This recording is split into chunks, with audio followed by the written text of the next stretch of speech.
ഈ അധ്യയന വർഷം മുതൽ സംസ്ഥാനത്ത് 4 വർഷ ബിരുദ കോഴ്സുകൾ ആരംഭിക്കുമെന്ന് ഉന്നത വിദ്യാഭ്യാസ മന്ത്രി ആർ ബിന്ദു പറഞ്ഞു.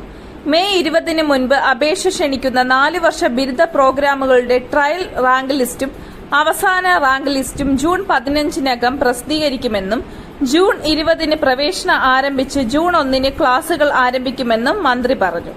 4 വർഷ ബിരുദ പ്രോഗ്രാമുകൾ ആരംഭിക്കുന്നതോടുകൂടി വിദ്യാർത്ഥികൾക്ക് പുതിയ കാലത്തെ അക്കാഡമിക് കരിയർ സ്വന്തം താൽപര്യങ്ങൾക്കനുസരിച്ച് രൂപകൽപ്പന ചെയ്യാൻ സാധിക്കും.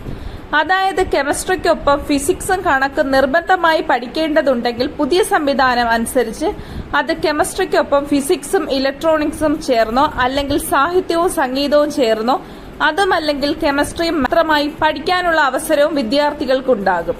പുതിയ സംവിധാനത്തിന്റെ ഭാഗമായി കലാലയങ്ങളിൽ ഉണ്ടാകുന്ന അക്കാഡമിക് കൗൺസിലർമാരും വിദ്യാർത്ഥികളുടെ അഭിരുചി അനുസരിച്ച് പഠനം രൂപകൽപ്പന ചെയ്യാൻ സഹായിക്കും.